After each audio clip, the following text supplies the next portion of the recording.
Check, check. 1, 2. Good.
Good evening, everyone. Welcome to the March 26th Public Works session of the Board of Education in Rockville Center. Please rise for the pledge.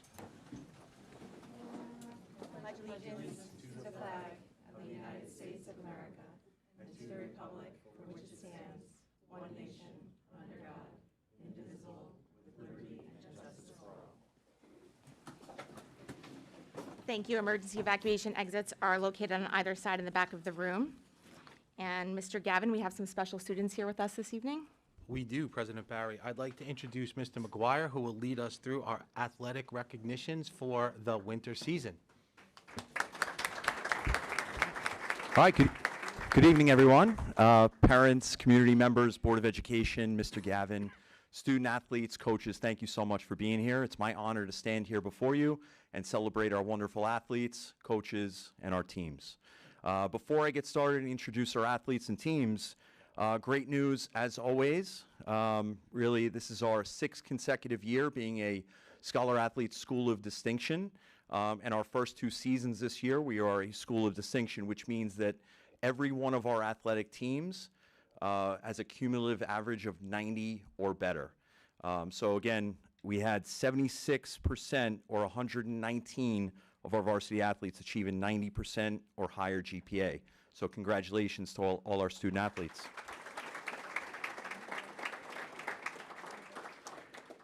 All right, without further ado, I'm going to go in alphabetical order. We're going to start with boys varsity basketball. Boys varsity basketball team celebrated a highly successful regular season, concluding with an impressive 20-3 record, 13-1 in conference. Their strong performance led them to the conference AA3 championship title. The team carried this momentum into the playoffs, where they defeated Long Beach, Manhasset, and Roslyn High School to win the Class AA Nassau County Championship. Please welcome, and gentlemen, when your name is called, just come up here. Tejas Aurora, Harris Breen, Connor Erickson, Jose Fernandez, Matthew Grande, Robert Griffo, Owen Gruner, Jesse Quo, Connor McNulty, Jake Nowak, John Pericolosi, Aiden Roach Fleming, Ryan Schmidt, Kieran Vetter, Trevor Walsh. Managers, Jake Bavona, Brennan Cheek, Ryan Solomon. Coached by head coach, Coach Jerry D'Angelo, assisted by Coach Waldron, Coach Kennedy, Coach Brennan, and Coach Romanello. Yeah.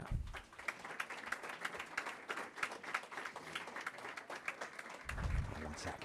The following athletes and coaches earned Nassau County honors. John Pericolosi, Conference AA3 Player of the Year and All-County. Ryan Schmidt, All-County. Robert Griffo, All-Conference. Connor Erickson, All-Conference. Trevor Walsh, All-Conference. Coach Brennan, Boys JV Basketball Conference AA3 Coach of the Year. Congratulations, gentlemen.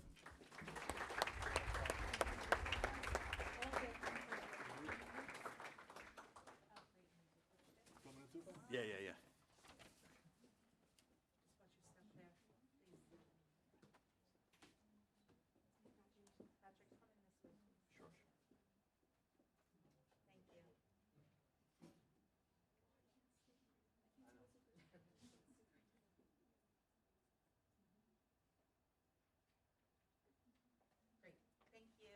Congratulations, guys. Thank you.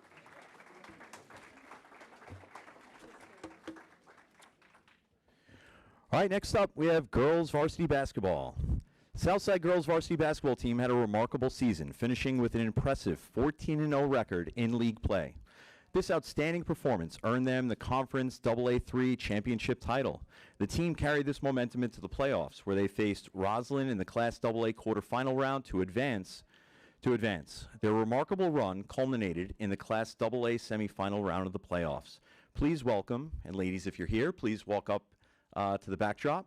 Catherine Barroso, Sophia Corvetti, Emily Glynn, Kenzie Cashaw, Ellie Lennon, Reese Long, Caitlin Mullen, Meredith Powers, Emily Retta, Summer Stack, Maddie Wu, and the girls are coached by head coach, Coach Dan Ferrick, assisted by Coach Wally, Coach Morrow, and Coach Cohen.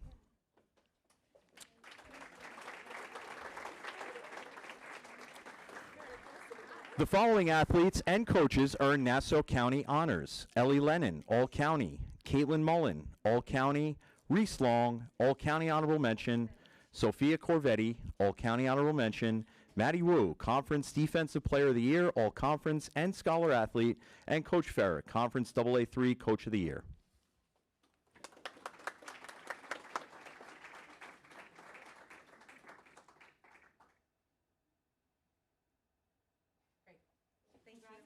Congratulations, girls.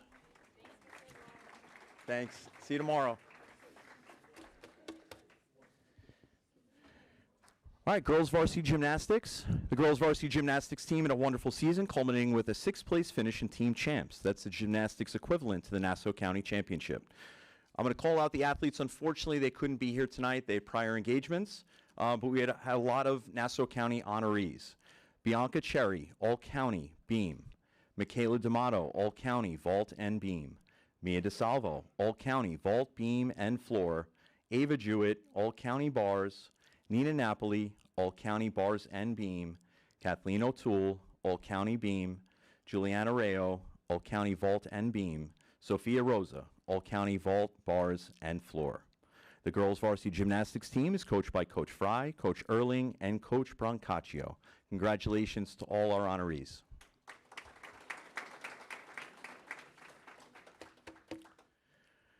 All right, next up, the Southside Varsity Boys and Girls Winter Track and Field Team had a remarkable season, ending with an outstanding performance at the Nassau County Championships. The following athletes, and please come up when your name is called, earn Nassau County honors. Vila Allison, All-County, 1,500 and 3,000. Madison James, Conference Champion, Shot Put.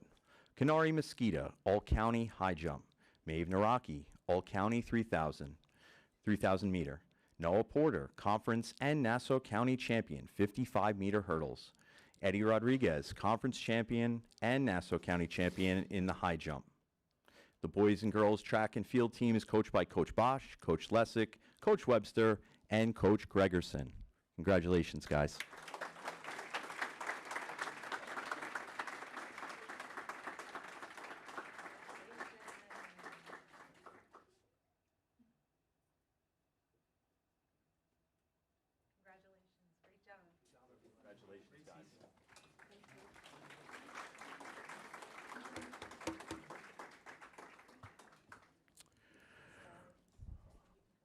All right. Yeah, unfortunately, we're going to do wrestling last. Frank Di Benedetto, who I'll talk about in just a second. He is actually at a wrestling tournament right now. Very, very skilled wrestler. So I'm just going to talk a little bit about the season and then just mention Frank's name. The boys varsity wrestling team had one of their best seasons in a number of years, having 10 wrestlers advance to the Nassau County Wrestling Championships. The award winners for wrestling include Frank Di Benedetto, All-County, 4th place at the Nassau County Championships. The boys varsity wrestling team is coached by Coach Robinson, Coach Quinn, and Coach Davey. Congratulations, Frank, and congratulations to all our athletes and coaches. Thank you so much, everyone.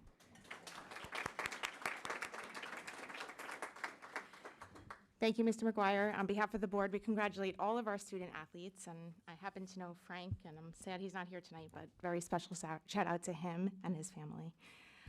Okay, Mr. Gavin, Superintendent's Report. Thank you, President Barry. One thing that wasn't mentioned in tonight's presentation and celebration of athletics, our varsity lacrosse coach, Mr. DePietro, had his 200th win for his career, so we're very excited for him.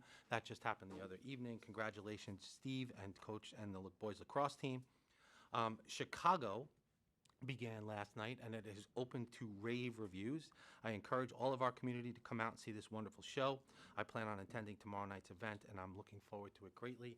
I did get a chance to see some of the rehearsals. I have not seen the full thing put together, but I can tell you the sets look amazing, and the feedback so far that I've heard is that this show is really top-notch. I did want to update the community and the board on the high school AC in the auditorium. As we know, we did have a problem with our high school auditorium air conditioner. We have had the old unit on top that we had to replace. That unit has been demolished.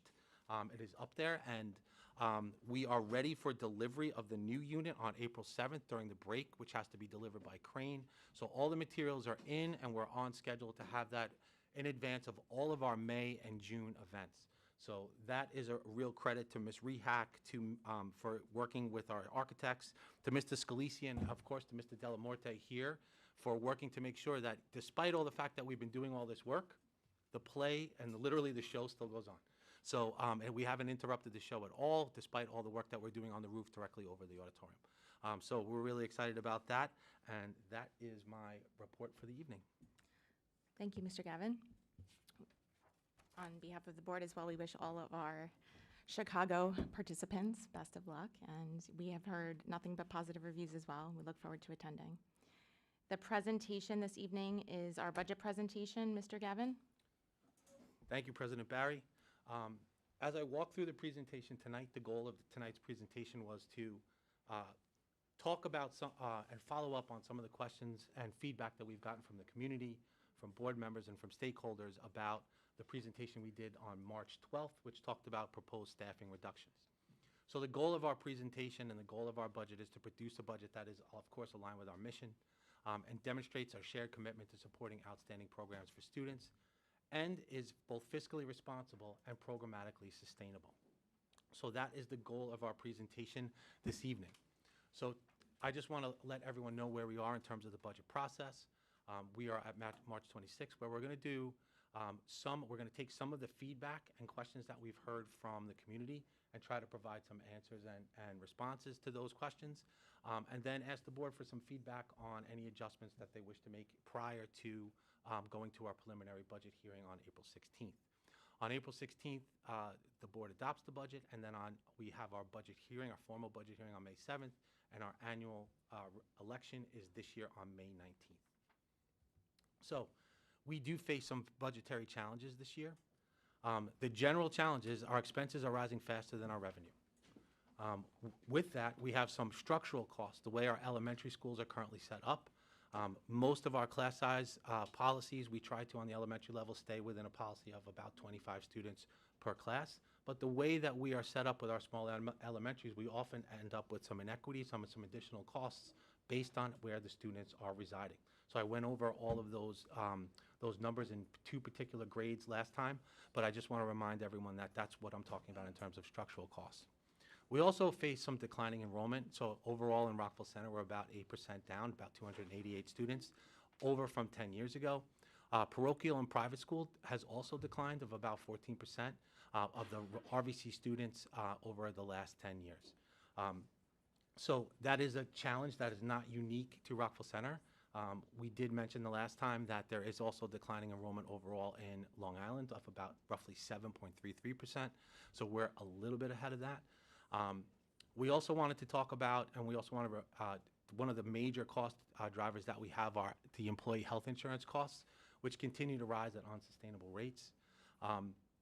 We have unfunded mandates driving costs, which we see a little bit priced into our busing account, but we will see, such as electric buses.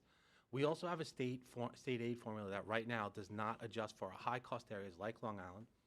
We raised this today at our legislators meeting, where we had Secretary Gruner and myself met with our local legislators and representatives from the state, federal, and local county level, and we talked about how Long Island, as a whole, because we are a high-cost area, suffers from the fact that our formula doesn't really reflect that. The costs in upstate New York are not the same costs that they see down here in Nassau and Suffolk County.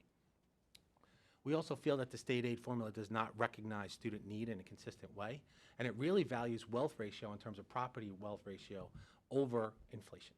So these are really the challenges that we face in terms of budgetary challenges.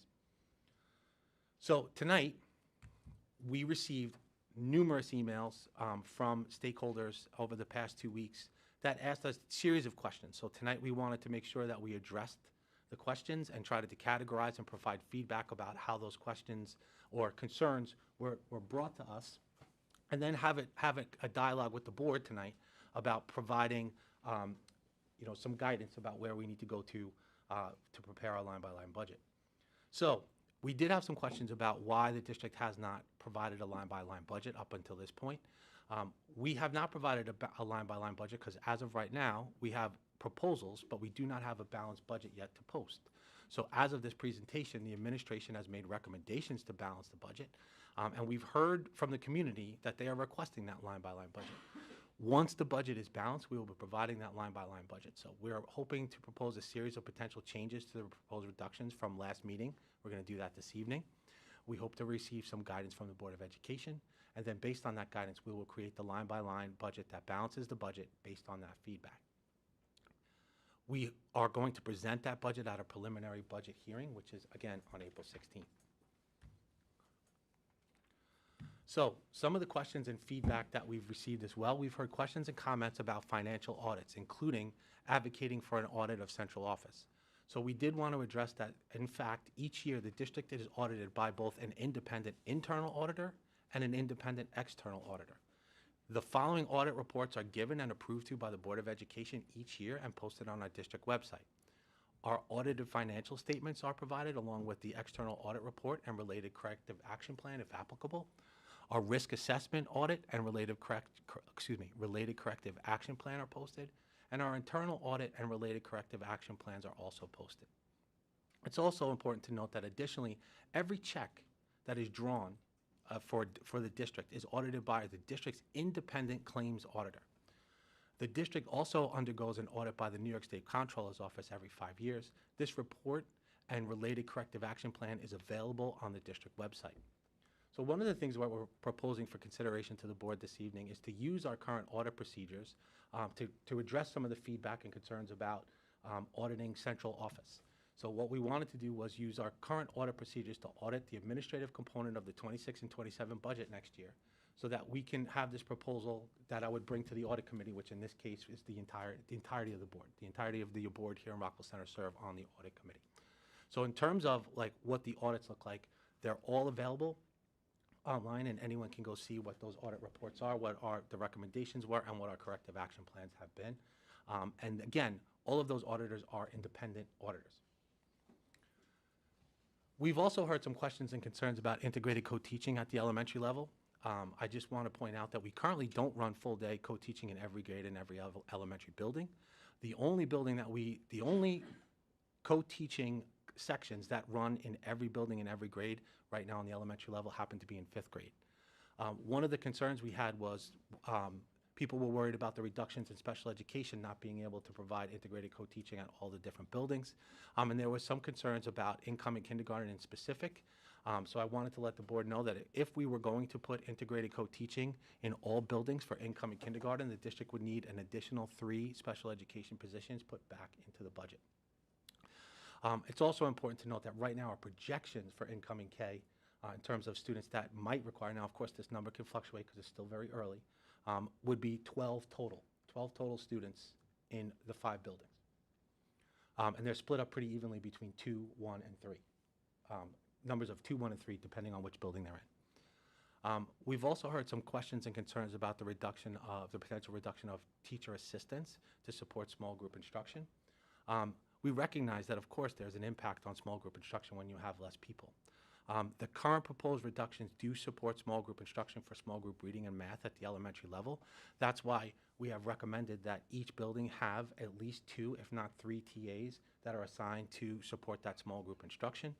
In addition, we are also making sure that all IEP mandates and other student needs in terms of teacher assistance are met. So if there's a student that has as an IEP mandate or a class, a special education class, that has a teaching assistant as part of that ratio or support in the class, that our proposals from March 12th also include enough teacher assistant positions to run all of those. One of the other questions questions that we had were about district legal fees and our proposed budget for next year. So several emails asked about district legal fees. Legal fees are ordinary and necessary as part of a school budget and can encompass or include can also encompass and include additional situational fees. For example, our district pays a retainer to our attorneys, and this includes but not limited to Board of Education meeting attendance, legal notices, policy review, elections, legal opinions, negotiations, employee agreements, FOILs, employee matters, student matters, and contractual issues and negotiations. So if we just take a look really quick at the numbers, we have given the legal fees in terms of what our budget was and what our expenditures were since 21-22, and what we are anticipating for next year for 26-27. So there are some years where we budget and we spend almost pretty much exactly to the nose, and you can see that in 21-22. There are some years where we overspend by a little, which you can see in 22-23. In 23-24, we underspent what our legal fees were, and in 24-25, we almost hit it again right on the nose in terms of what our budget was. This year, we budgeted $220,000, and to date, we have spent $299,000 again on a number of matters in terms of employee matters, student matters, and situational situations. And as we budget and we prepare for next year, what we're trying to do is incorporate that growth of expenditure for this year when we build next year's budget. So there is the ability for us to put in money that if we had growth in legal fees, that we would be able to absorb those legal fees. So I did want to point that out for this evening in terms of what our legal fees consist of and what they address. And these are all consistent to what other school districts face as well in terms of that. And I also wanted to, because the community had asked questions about what we spend our legal fees on, these are the things that we spend legal fees on. In terms of some other questions and answers that we've seen in terms of feedback from the community, there are a number of emails that asked about the potential change from an IB program to an AP courses. So right now we are a district that offers IB in terms of programming. So we currently offer right now as we exist both AP and IB courses. The AP courses offered complement areas where IB does not have a comparable course. Where would that be? So IB does not offer 3 or 4 computer science types of classes. So we have implemented here in Rockville Center APCS, which is AP Computer Science, APCSP, AP Computer Science Principles. We've also included AP Cyber this year for the first time. So that would be an area where AP has a better offering than the IB program does. The board can discuss this as a possibility in terms of what it would look like if we wanted to move from IB to AP, but it is important to note that IB has been an integral part of our secondary instructional program. We have proposed reducing some expenditures that are related to IB, which include the positions of MYP coordinator in next year's budget. There is also 2 components of this conversation that I wish to take time for. One is the cost and outcomes of what would happen if we did a switch in 1 year. So obviously we currently have students in the IB program that, especially our juniors, our seniors will finish this year and hopefully apply for the diploma pending their completion of courses and exams. But we also have juniors that are in the program that are also looking to make sure that they get the completed diploma. And we have our sophomores that have already registered for IB classes and are planning to be diploma candidates. So in terms of that, I just want to make sure that there is a cost to switching in terms of to the actual student, but there's also the cost to develop a comparable AP courses all the way across the board in a startup would cost about $267,000. That mostly would have to do with teacher training and curriculum writing that we would have to do to switch all of our current IB classes to AP classes. Now that money would go down and there could potentially be a cost savings a year after that, but there's also the instructional impact and the outcome impact in terms of students. Finally, in my mind and in my professional opinion, IB is a program that helps students develop critical thinking, critical reading, and writing skills across the curriculum areas. The difference in my mind between IB and AP is this.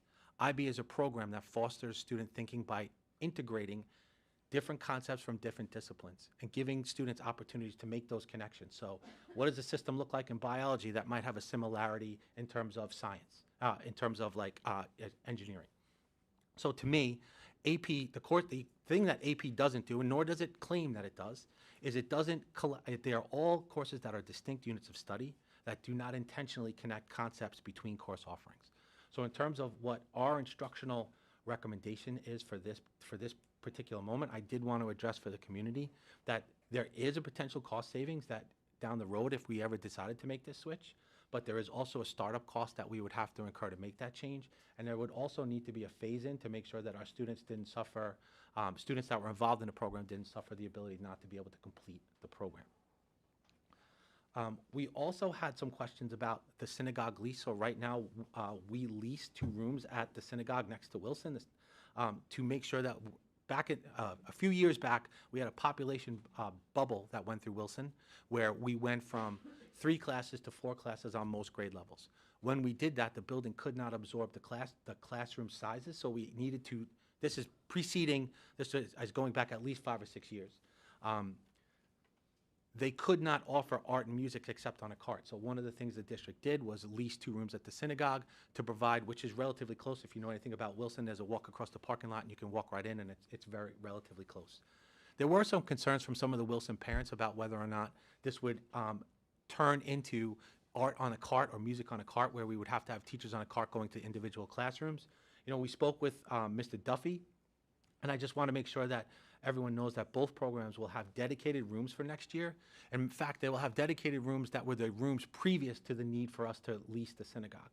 So in terms of that, I just wanted to address that because we did have some questions from the public about how best to address that synagogue lease, and there were some concerns about how that would impact program and program delivery at Wilson. So some of the other questions and concerns we have had to do with district reorganization. So we've seen emails from community members asking the district to consider reorganizing, which could include potentially closing a school or rezoning. But the suggestions were made from well-meaning people that were worried about some of the structural concerns that we've demonstrated in terms of how our current structure drives cost. We acknowledge that this is something that should be part of a longer-term conversation with the community, absolutely. But this is going to require, and we talked about this on March 12th, this is going to require feedback and studies. So we are proposing studying transportation costs, building use costs, and proposed savings along with our demographic, a long-term demographic study. The reason we would do that is before we would solicit feedback from the community in terms of a survey, which we will do, we also want to make sure that we have presentations to the community about what it would look like if we close the school. How would that work, and where would the facilities, what would be the impact on facilities and program? What it would look like in terms of transportation costs. So by reorganizing, we might be able to save some money in terms of maybe having 10 sections on a grade level instead of 11 or 12, but we're also incurring transportation costs because if we've just, instead of having 2 or 3 buses in a specific school, we might now need 5 or 6 to move people over there to make that adjustment. So I just did want to acknowledge the fact that, yes, this is something that the administration recommends looking into in terms of how can we address some of the structural difficulties that we see here in terms of driving costs. We also received some questions about, should we consider removing Chromebooks in the primary grades? This was a suggestion basically to try to reduce some costs about the idea of purchasing Chromebooks. We currently we're on a 5-year purchase plan with BOCES for our Chromebooks. So each year we're not purchasing hundreds and hundreds of thousands of dollars all the time new. We know that every year we're going to purchase 1 or 2 grades, and that's how we do that purchase plan. We also acknowledge that while the Chromebooks do support instruction and we do provide different activities that the students do on the Chromebook in the primary level, they are certainly not the only vehicle for instruction for students in the primary grades. Our students read, write, read books, handheld books. They write on paper and pen just like we all used to, and notebooks just like we all used to. The final piece of information I did want to share with the public is that if in the event we ever needed to go to remote instruction for like a multiple snow day problem, this is one of the things where, if, let's say, for example, we had a late snow day in March and we had already used up our snow days and we're required to provide instruction to all of our students, one of the ways that we could do that is to remote instruction.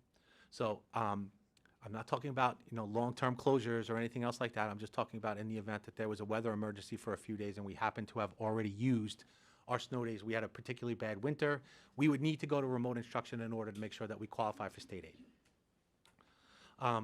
We also had some questions about music fees. So we heard some concerns, particularly today, we heard some concerns about the proposed inclusion of a $50 maintenance fee for musical instruments. I just wanted to provide some context about where that came from. We did work with Katie Mark, our Director of Fine and Performing Arts, to solicit information from other districts to find out if this is something that is consistent in other districts around us. And we found that there are many, many other districts that have employed these fees throughout Long Island. The range of fees is from about $35 to $100. We set that at the middle or the lower end of that range. And there was some concerns in the emails today that would we deny someone from participation in music if they could not afford the fee? I'm here to tell you that is not the case. No student will be denied participation in music if they could not afford that fee. In terms of our budget gap, I wanted to just kind of show where we are. Our original budget proposal, we had a gap of about $6 million when we rolled everything over, all of our spending. Then we offered a retirement incentive this year, and we've taken the retirements out of the budget because we know that we will not be replacing those positions. That will account to about 2.7, almost $2.8 million. There is an updated budget gap of about $3.2 million. So the notes above, it takes into account the account reductions in department and supply budgets. It also takes into account 12 teacher retirements, 4 teacher assistant retirements, 1 confidential employee retirement, equipment purchases, and essential administration salary freeze. So the question is, with a $3.2 million gap, how do we go about closing that gap and still providing the best possible programs for our students? So I wanted everyone to know that when we came up with the reductions for proposed reductions for staffing, where did we start? We started with our programs. What are the programs we want to offer? What are the programs that we wish to support? How can we make it sustainable? So what we did was we reviewed our enrollments. We reviewed our schedules with our building administration. We made recommendations that we believe preserve our programs and tries to limit the impact on student experience. One thing I can tell you is that there is a proposed reduction of the FLES program, but it's not an elimination of the FLES program. So currently we offer FLES, which is foreign language in the elementary school. That's the acronym that most people know it by. It's really world language in the elementary school. But I want it to be clear for why most people know it as FLES. That goes from 2 times a cycle right now to 1 time a cycle under those proposed reductions. The other elementary program that would see a change would be Stellar. So right now, Stellar would go to 2 times a cycle, which will remain the same for grades 3 to 5, and it would go to 1 time a cycle in grades K to 1, but every student would have the opportunity for book exchange, which in effect is another opportunity to visit the library in all of our buildings for our primary students. So that's how we started with making our recommendations. What are the programs that we offer? How can we best try to propose staffing reductions that allow us to balance the 2 things that we need to balance, which is our fiscal responsibility to try to close the gap and also the sustainability of our programs. So we wanted to utilize tonight to review the feedback and questions that were received from the public with the Board of Education and have that conversation tonight about our proposed staffing reductions. We received some comments and comments from the public that advocated for additional administrative reductions. So I just want to provide some context on that. Last year, the district did reduce 2 administrative positions, the deputy superintendent position and the director of student services position. We reviewed the entire proposed budget for next year at our February 28th board meeting. So if anyone wants to see in detail all the proposals that we did for the administrative component of the budget, that was on February 28th, and you can find that on our website. And our proposals on March 12th also included a proposal that was for a reduction of 1 administrative position, which is an assistant principal position at the high school. So that again was done with how do we try to best support all of our administrators that provide oversight into curriculum, day-to-day operations. They all work very hard. They try to solve problems for parents or for teachers every single day. And we acknowledge that the proposed reduction of 1 assistant principal position is a difficult thing, just as all of the proposed reductions in our teachers' assistants and teachers and clerical are difficult things. The weight of all of those reductions, is borne by all of us, including the people not only that would unfortunately under our recommendation have to, not have a job next year, but also for the people that still remain behind. So I did want to talk about and give some context on that. So after we did receive feedback from the community about should we consider doing some additional administrative reductions, we did some surveying and some data analysis. So we surveyed Long Island school districts just to determine what their administrative staffing was. We received responses from 47 different districts. the findings were that on the building leaders, meaning like assistant principals and principals. Now, again, this may not include districts that might have a dean, that might be a building level administrator, but we specifically asked about principals and assistant principals. Our district had a higher number of building leaders compared to the median. So the median of the 47 districts that we surveyed was about 10 building leaders. But it's important to note that the median of buildings in the 47 districts was 6, where we have 7. So in terms of that, that could account for some of the districts, some of the differences. In terms of the 47 districts, we would rank 7 in terms of the 47 districts. Our overall administrative staff, so I mean overall administrative staff, that includes superintendent, assistant superintendent, directors, we are below the median for those same 47 districts, and we rank roughly 32nd out of the 47 districts. Approximately 68% of the districts surveyed have more administrators per student than the Rockville Center Union Free School District. This is shown in our chart. So this is what it looks like in terms of principal and AP analysis. Where we stand is the red bar. I know it might be a little bit tough to see, but we're trying to get all 47 districts on there so we could see what that looks like. That is the principal and AP to enrollment ratio by district. And again, we're in red, so you can see that we are to the higher end and above the median in terms of principal and AP. Now again, like I said before, this could also have to do with the fact that we have more buildings than the median. So again, the median for buildings in most typical districts for the 47 districts that responded was 6. In our case, we run 7. So that can account for some of the some of the difference. This is that same data shown in a line graph. We are the red dot here, so you can see that we are above the median. As the enrollment goes up, you can see the number of administrators that go up and correspond with that. We are above what the median would be in terms of this particular category, in terms of principal and APs. In terms of total administrator, now again, this includes all of central office, this includes our directors. Where does Rockville Center stand? And we are again represented by the red line. You can see we are much lower, we are lower than the median. We're close to the median, but we are lower than the median in terms of the districts that responded. The outlier, if you're wondering and you can't read it, it's Quag, which is a very, very small district that has a very low student enrollment. So that's the one that's all the way over to the far left. That looks like it has tremendous amounts of administrators, but they are a very, very small district with super, super low enrollment.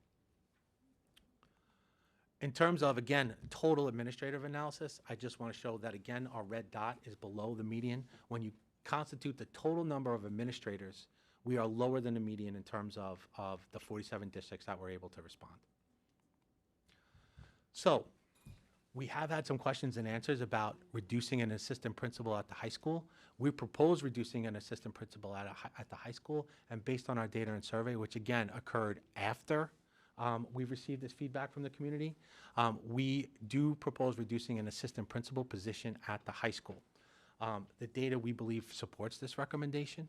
We've also received some community feedback about reducing the assistant superintendent for curriculum and instruction as a position, in terms of some of the community said central office should also have a reduction. So we did have a reduction last year in terms of the deputy superintendent position. There are pros and cons to reducing the assistant superintendent for curriculum and instruction. The only pro would be a potential savings in money for the budget for next year. That would be the pro. The cons are many. That position is responsible for overseeing all of the curriculum and instruction in terms of professional development, in terms of grant writing, in terms of professional development, instruction, observations of teachers, testing. All of that is overseen by that office. This is not a recommendation that I have for the board tonight. I am not recommending that we reduce the the position of assistant superintendent for curriculum and instruction. If we did, what would our curriculum office consist of? It would be a director. Right now, we have 2 positions in that office. One is a director of STEM, and one is a director of humanities. Again, I'm only providing context to some of the suggestions that we've seen from emails that have come to us here in the community. Come to us from the position. Come to us from the community after the presentation we made on March 12th. So overall, total proposed reductions in budget impact. So teaching positions, we are proposing, this was our proposal from March 12th, proposing 22 excesses and 2.2 reductions in terms of teaching positions for a savings of about $2.9 million. We are also saving about $2.2 million through teaching, not replacing retirements. There's 12 retirements that we would not be replacing. Teacher assistant positions, we are recommending a reduction of 40 teaching assistant positions, bringing us to a savings of $9 million. Our teacher assistant positions, that would be retirement, would be 4. What did I say? Did I say 9 million? I'm sorry, 900,000. I'm apologizing. I have to make sure I'm looking at my glasses on both places. 9 billion would be a completely different piece, absolutely. We've also proposed, as I said before, I went over this, an administrative reduction. I showed you some of the data around that. We've proposed reducing clerical and confidential through retirements of about 4 positions. Our facilitators, we are proposing reducing facilitator stipends for about $210,000 worth of savings, and our bus matrons, we would reduce matrons on the bus for about $62,000 worth of savings. So this leads us to, again, we had feedback from the community about how we came about, and they were asking how we came about our recommendation for reduction for teaching positions. That again started with program, and in consultation with all of our administrative staff, we talked about the programs we offer and how we could best staff that. And then after hearing from community members that they were concerned about the level of teaching staffing, proposed teaching reductions and the proposed TA reductions, we did, again, an analysis. So we utilized BEDS data, which is our enrollment data, that also categorizes teachers as well from New York State. And we included all of Nassau County districts because you can find BEDS data readily available. The findings in terms of teachers was that Rockville Center Union Free School District does have a student-to-teacher ratio of about 10 to 1, which compared to the median in Nassau County, which is about 11 to 1. In terms of our overall staffing, in terms of number of teachers per students, we are currently 11 out of 56 in Nassau County. And in terms of how do we staff relative to the rest of the districts, we are currently higher staffed in teachers than about 75% of the districts in the county. So our recommendations were not based on this data, but were based on the fact that we are trying to bring our staffing more in line with our drop of enrollment while still supporting all of the instructional programs and goals that we currently offer. When we went back and looked at the data does support that we seem to be on the higher end in terms of teaching positions relative to student enrollment. The basis of the recommendation, again, was program need. So this is that same data, that same type of chart. We are the red line. Where do we fall in terms of the median? The median is the dotted line that goes across all of the bars. We, in the red, you can see that we are above the median in terms of how we staff across relative to, again, BEDS data according to BEDS data for all of Nassau County. For teacher aides and teacher assistants, so we also use BEDS data from New York State and included all New York State, Nassau County school districts. And in this particular analysis, it finds that Rockville Center ranks about 3rd out of the 56 districts in Nassau County for its ratio of both teaching assistants and aides to students. Right now, we currently have between teaching assistants and teacher aides, not counting this evening because we did have a resignation today, so that's a little bit lower. We have 191.5 at the time of this presentation. We have 190 as of the conclusion of this meeting tonight. What? At BEDS Day. At BEDS Day. I'm sorry. To reach the median ratio of Nassau County districts is approximately 102. So we are staffed high in terms of support personnel. The staffing of teaching aides and assistants is an outlier in Nassau County, and it's relatively high. Our recommendation was to reduce teaching assistant positions to, again, reflect enrollment and student need while trying to support all of our instructional programs and goals. And again, the data seems to support that. Again, we did the data after we did the recommendations because we started with program. Here is that same data in chart form. So the dotted line is where you can see the median, and the red line is where you can see where we are in terms of Rockville Center. And again, I apologize for that. We wanted to give you all of Nassau County school districts there. So we have made some changes. We're going to make some changes to the board tonight in terms of recommendations. Originally, we had proposed reducing 24 teaching positions through excess in addition to our retirements and 40 teaching assistant positions in addition to retirements. But Based on community feedback, and we have had some changes in enrollment, we are proposing the following changes to our initial recommendation. So we have had another enrollment that will require us to make another elementary position next year at Hewitt based on class size. So as I said before, structurally, we generally try to have 25 students in a classroom. When you get that 26th, we typically have to break a section. So next year, I will tell you this, I think it was last Friday, we got that 26th on grade 1 going to 2 at grade 1 going to 2, am I correct on that? Grade 1 going to 2 at Hewitt, so we are recommending that we add back that elementary position due to enrollment. The other thing that we've been able to do is have a few more months a few more weeks to revise some projections from our CPSE to CSE transition, and we are proposing adding back the speech teacher that was proposed to be reduced based on these revised projections. So we think based on our projections from CPSE to CSE and our CSE transition meetings overall, that we can add back that speech teacher. We're also proposing leaving a contingency position in the budget to account for potential enrollment changes. This position could be used for any of our students in terms of our English as a new language students, our world language students, and elementary students, depending on need. So for example, we don't know exactly how many of our students in the kindergarten level may qualify for students that need English as a new language support. So that would be one potential contingency position that we are advocating stay in the budget. Again, our recommendations were based on an evaluation of student and program need. On March 12th, we also provided a list of recommendations from these were some of the list of recommendations from last board meeting. So we talked about a 10% reduction in clubs. We talked about reducing the second paid assistant coach on 6 varsity teams and a JV team. We also proposed removing the lease with the synagogue, like I already addressed, reducing our summer student workers to save about $35,000, removing district funding for IB subject fees for about $53,000. That is a change from our last meeting. I just want to point that out, that is a change. That is an increased savings from what we had originally proposed when we went back and looked at all the lines. We're also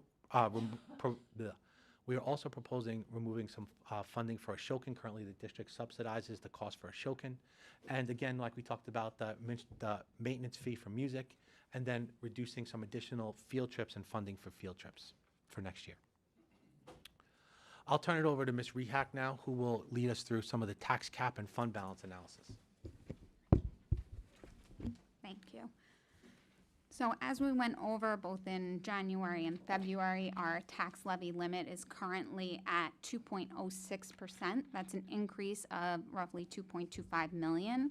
The tax cap calculation currently includes a $2 million transfer to capital. We discussed why that's important, and also how it's not something that if we don't do it, it can be applied against our regular budget. So we went over that both in January and February, and I encourage people to watch those meetings to understand the tax cap a little more. The recommendation was to set the levy within the tax cap at the 2.06 increase, and we did get questions as to why the administration is not recommending piercing the cap. So the district is facing a significant budget gap that partly relates, we know, to structural issues, as Mr. Gavin's been discussing. We know enrollment has declined by 8% over the last 10 years, requiring adjustments to our staffing levels. Current staffing levels, from the data we did pull, we see it exceeds, what we're seeing in other districts, but it also exceeds the need for support for our enrollment and our program delivery. Like Mr. Gavin said multiple times, that is how we did this process, going through meeting with our building leaders and seeing what programs that we have and what we need to run them, and the current staffing levels exceeded what we found was needed for that. It's also to address the structural issues now that's necessary for a long-term sustainability, and to start doing that now. We know there's always potential that we could be here next year or in the future, but we don't want to be there. And if we start piercing the cap and asking for more money before addressing some of the issues, that could be problematic, especially if we're here again next year. So I think it's important that we fix some of those issues first, and then maybe look for other sources next year or beyond if needed. Also, exceeding the tax cap would shift additional costs to taxpayers without addressing the underlying issues. The administration believes that the most responsible path is to right-size staffing and operations while remaining within the tax levy cap. So we recognize that there's different opinions about how to close the gap, and piercing the cap is one way to secure additional revenue. So we are looking for feedback from the board tonight on this, on where to go. We also got a lot of questions about appropriated fund balance. So I pulled some data analysis on this as well. I pulled financial statements from all 56 Nassau County school districts. All districts put their financial statements on their website, so it's easy to pull that information. And I found that Rockville Center's total fund balance is 10.94% of its budget. The Nassau County average is 25.55%. So we're low relative to our budget for fund balance. We also maintain unappropriated unassigned fund balance of 3.45%. That's within the statutory limit of 4%. The statutory limit is you're allowed to have 4% of your following year's budget in unappropriated unassigned fund balance. So we're at 3.45%. The best practice is to really try and go up to 4%. And when I pulled this data from all other districts, we found that we rank 54th out of 56 districts in what we keep in unappropriated unassigned. Many districts in Nassau County do hover at or exceed that statutory limit of 4%. And again, that's really because that's best practice. The county average is actually 4.59% because you do have some outlier districts that were well above 4%. That kind of changed the average, but most of the districts were at exactly 4%. Based on the data, we had proposed appropriating $1.6 million in fund balance to the 26-27 budget. This fund balance is really meant to be used, the appropriated fund balance is meant to be used not as ongoing revenue. It's really meant to be a one-time thing, and because once you have it too high, in order to sustain it becomes very difficult. But also, when we look at our unappropriated and unassigned and what we keep in there, remember that that's really to manage unforeseen costs, emergency repairs, HVAC, pipes, boilers, any unfunded mandate changes, loss of funding. So it's important that we maintain certain levels in there. And again, when I looked at what other districts were doing and compared it all, here's just that data in a chart form. I know sometimes it's easier to look at it that way. Our total budget of $139 million, we ranked 24th in Nassau County. The Nassau County average is roughly $138 million. Total fund balance is $15.3 million compared to the Nassau County average of $34 million. We rank 43rd in that. But our fund balance to budget ratio, which is even more important than the actual dollar amount, is 10.94%. The Nassau County average is 25.55%. So we rank 54th out of 56 districts there.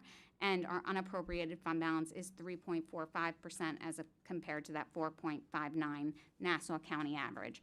And we rank 55th out of 56 districts in Nassau County. So this is just to see it in bar graphs. That first graph, you see our red line.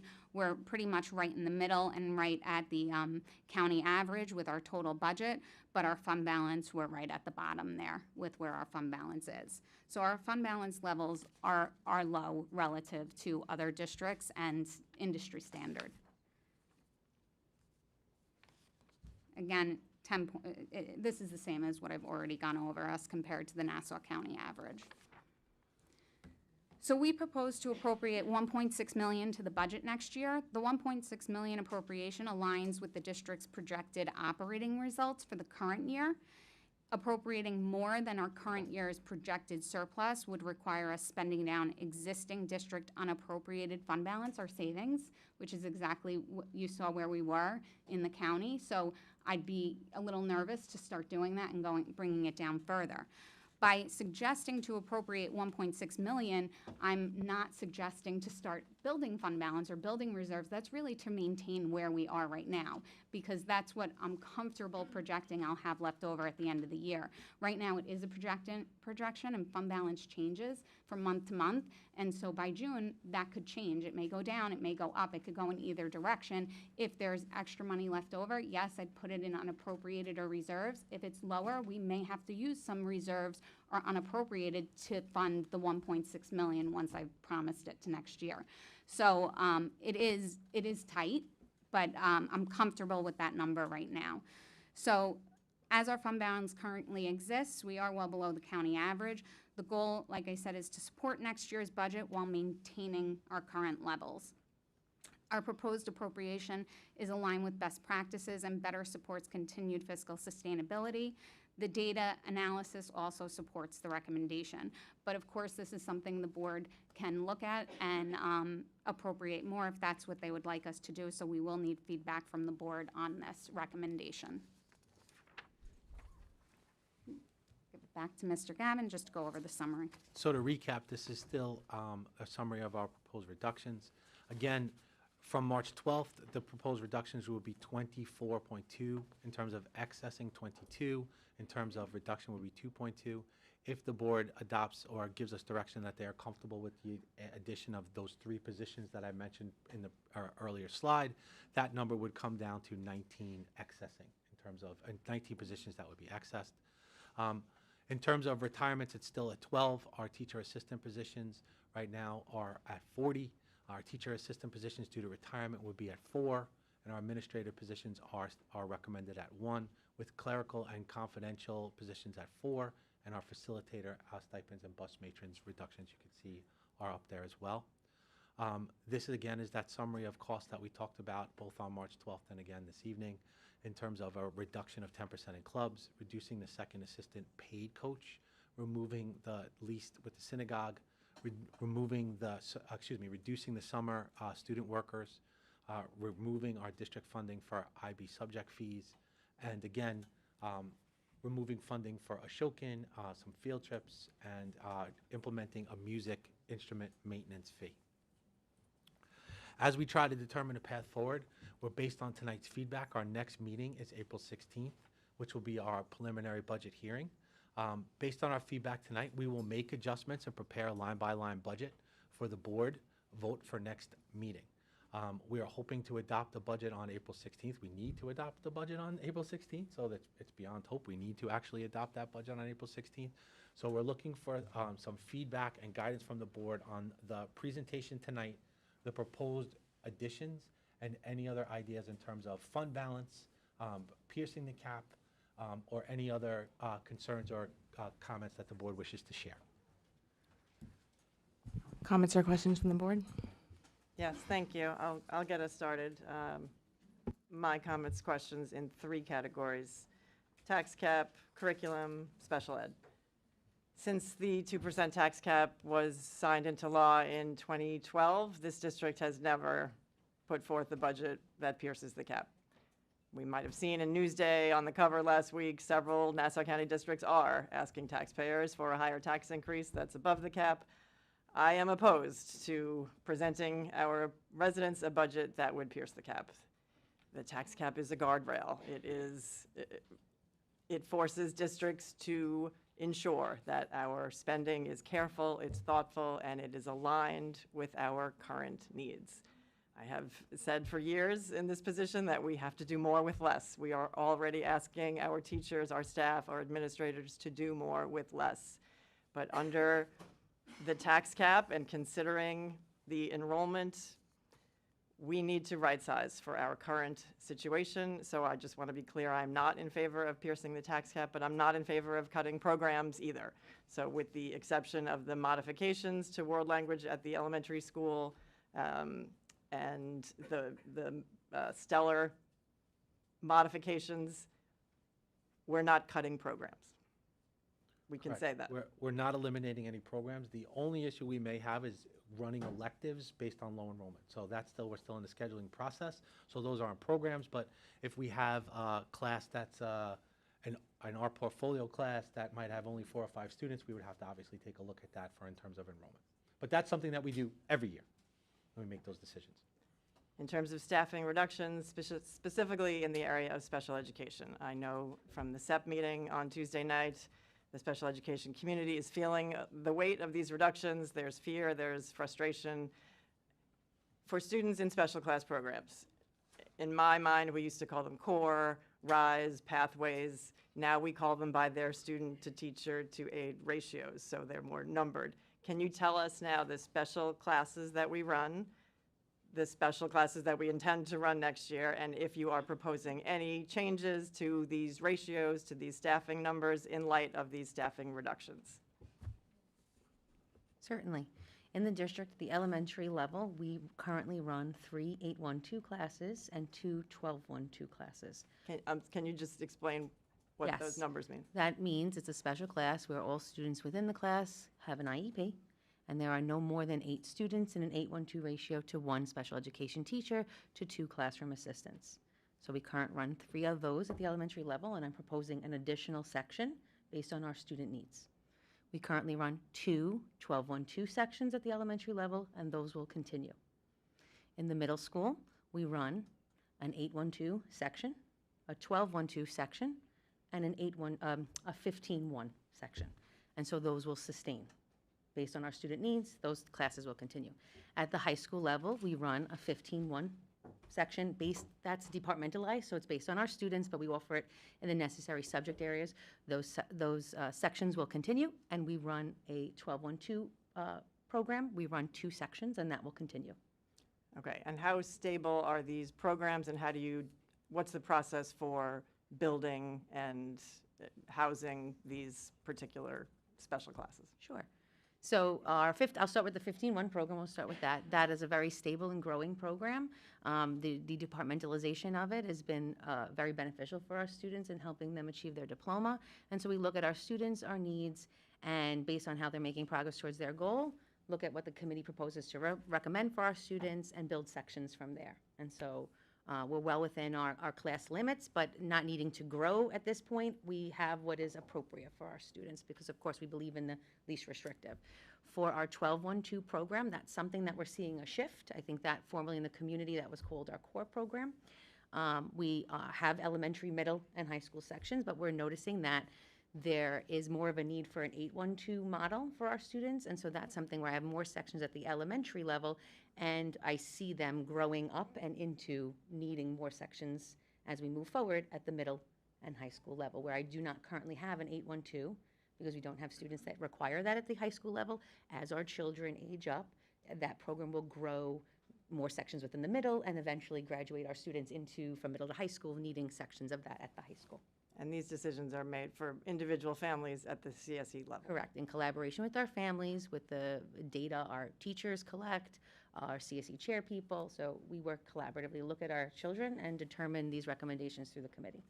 Okay, thank you. And now, separate from those decisions, something else that's decided in CSEs occasionally might be the integrated co-teaching, right? Correct. So the ICT sections, the slide that you saw and that you presented, and from our last meeting, you are proposing a change for the incoming kindergarten students only. So if a student is currently in an ICT class, is that changing for September? No, we're not making changes on sections that already exist. The committee makes recommendations that are right programmatically for the children. And as Mr. Gavin shared earlier, the only grade at the elementary level for which we run a section in every building is our current 5th grade. And so year by year, we are looking at our preschoolers and determining what their incoming needs are, and then looking at an appropriate number of sections to support our students. So we currently have that model, and I'm just proposing continuing that we make decisions for our students based on their needs. Okay, and then my curriculum feedback, I would not be in favor of reducing the assistant superintendent for curriculum and instruction. I think this is our core competency here in the school district. It's curriculum, it's instruction, and if anything, we should be strengthening the capabilities in this department and supporting the teachers who, after reductions, are going to have changes to their jobs, and an understanding that they have resources and they have coaching. Are there any programs, any instructional programs that we are concerned about? Any new literacy or high school programs that we are concerned about with these staffing reductions? In terms of the Like tier 1 instruction, Okay, so that if we might were be talking affected. about actual like changes to curriculum that the Assistant Superintendent for Curriculum Instruction would oversee, there are proposed changes to our high school science curriculum, so physics and chemistry for next year. I know that that's coming down the pike. That would require some support for our teachers and some coordination of how we're best to meet that need. In terms of our Tier 1 instruction, we have put in the Science of Reading program. The Science of Reading approach to reading instruction and literacy instruction on the elementary level. The reductions for teacher assistants will allow Tier 1 instruction to happen, but it won't be the same as it is now. So what I mean by that is, right now, if we have an additional teacher assistant, we can put that in during Tier 1, put that person in during Tier 1 instruction and support small groups. But in most cases, what we have in terms of Tier 1 would be the ability, in most places outside of this, we have a teacher that would work with groups and in small group instruction, but there would be some independent work happening at the same time. So I might have 4 groups of students in my class. One group might be working with the teacher. Now we have the added ability of having a teacher assistant that might work with a group, with 2 groups working independently. Next year, we do believe that with the reduction of some of our teacher assistants, we might not have that luxury then. But what it won't impact are Tier 2 and Tier 3 supports for students that need that additional support for reading and math. So we have proposed teacher assistant positions to support reading instruction and math instruction at every elementary school. And we have an additional general education teacher assistant for the 4 larger elementary schools, with the exception of Riverside. And that was in consultation with the building principals? Correct. All right, those are my 3 to get us started. I'll pass it along to my colleagues. Thank you.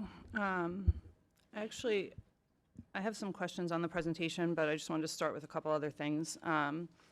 First of all, about the legislator meeting today. So we did have the opportunity to reiterate to our local representatives, as well as our state representatives, how constraining some of the structures outside of our control have become in terms of presenting a balanced budget. New York State Legislature still has not put forth their budget for the year. They're not anticipated to do that until probably May. So right now we're expecting 1% of state aid. That's per the governor's budget. We're hoping the legislature is going to push hard to get 2%. There are many districts in the same position, but again, we're planning before we're knowing what that state funding is going to look like.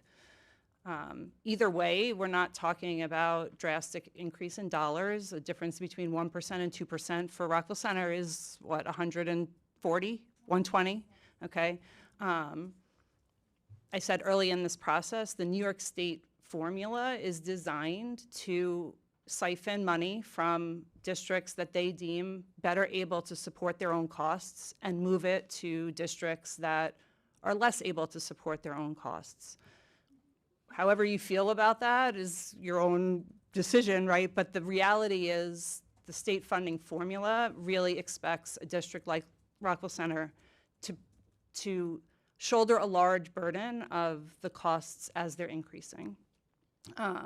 So we reiterated to our legislatures how, while that may seem a good idea, I don't know, it is not taking into account the cost of living in a town like Rockville Center. Property values continue to go up. Being able to just afford to buy a house and raise your family here is getting harder and harder. So any action you can take to contact the offices of your local representatives would go a long way towards making the case for why something needs to shift. Things like insurance.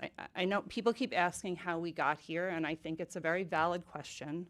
And I think it's a multifaceted answer, but there is no doubt that one of the answers is insurance costs are rising way faster than we can keep up, okay? Our entire tax levy this year, approximately $2 million, is going to go to pay health insurance increases for employees and retirees.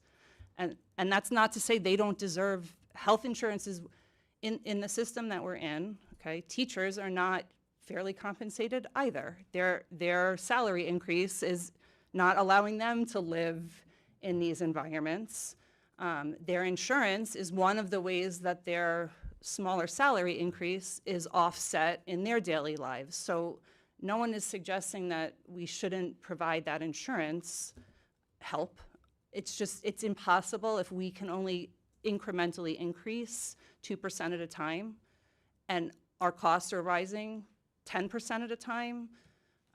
The same thing with transportation. Okay, we're going to go out for bid next year on our transportation contract with Guardian, which is roughly $3 million right now, ish, right? Transportation is increasing anywhere from 15 to 30%, and given the state of our world, like, the chances of that going up even more are probably great. And part of that is dictated by fuel costs out of our control, but also part of it is dictated by New York State's requirement that we all switch to electric busing, and bus companies are pushing that cost off onto districts in advance. If they're going to be able to switch to providing the electric buses that they're required to provide, then they need to offset that cost somehow, and they're pushing it off to districts. So aside from our local situation, the bigger picture numbers are really not working in our favor, and I would urge you to contact your local legislators and make the case for why this is not a sustainable model for school districts. And just one other element is we have very little flexibility in what we do with the money that we do get. So, for example, the governor is funding a free meal for any child that wants it, right? And yes, that's wonderful. And are there kids in our district that need a free meal? Absolutely. And I'm glad they are able to take advantage of that. But those kids would be getting a free meal most likely anyway.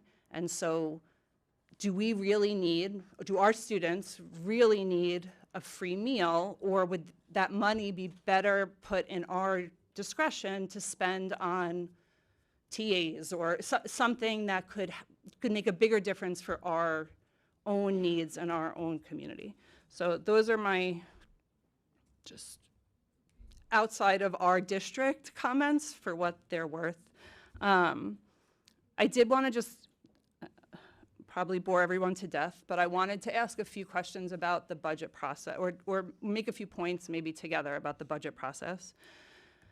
I think one of the things that I'm noticing in the questions that people are asking is, it seems like our budget lines, like if they're looking back at all our budget documents, it seems like our budget lines are staying higher even if we're not spending all that money. Or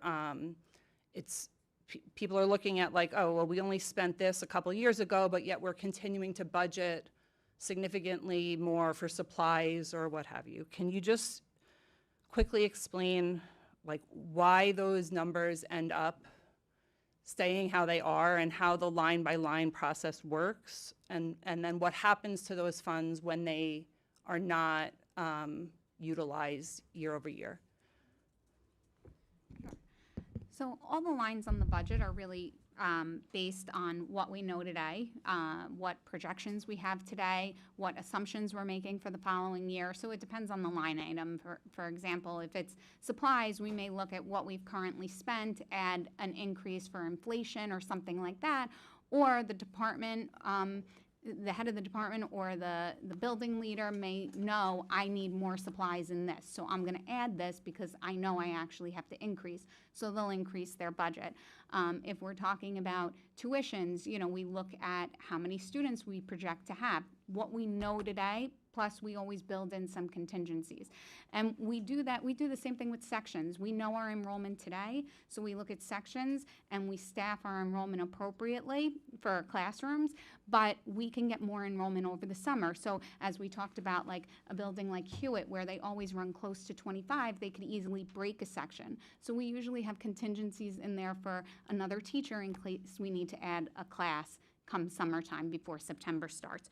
So the budgeted funds are really to make sure that we have the money there and available in case we need it.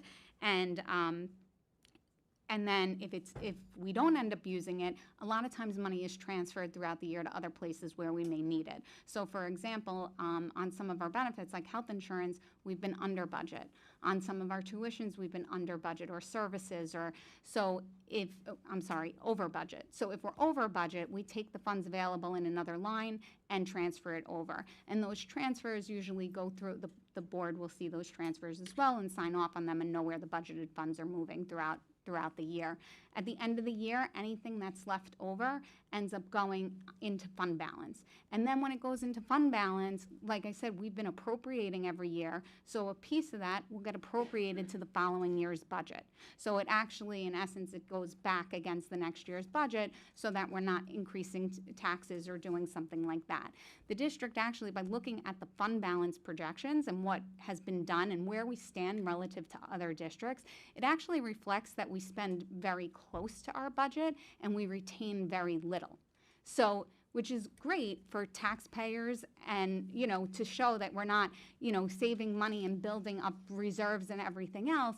But when you get to a point where your expenditures start exceeding your revenue, now the only choice you have is to start making reductions and cuts, because you don't have that safety net to help you bridge over a year while you make some changes or look for attrition or do other things, like if we were looking at rezoning or things like that, which takes time. If you had that safety net, it can bridge that gap a little bit. We don't really have that, as you can see from the data, but on the positive, it shows that we've been very good at spending, at our budget and giving it back into the budget rather than saving it and reserving it and putting it to the side. So it's very taxpayer friendly in that regard.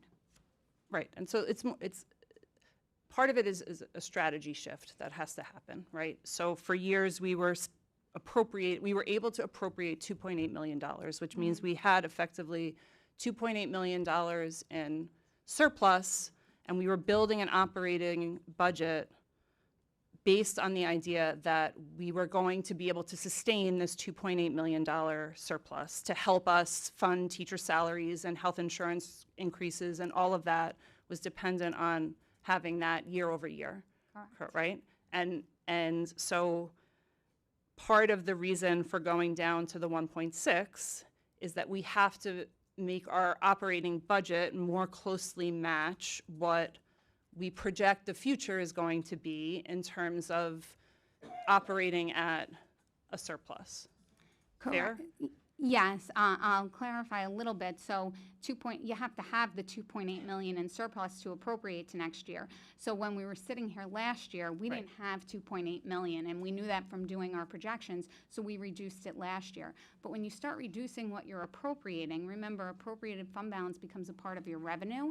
So when you reduce your revenue for the following year budget, you have to reduce your expenditures. So while I said our tax levy is going up 2.2 million, appropriated alone, we reduced it to 2.4 for 25-26, but now going down to 1.6, that's a reduction of revenue of $800,000 for the 26-27 budget.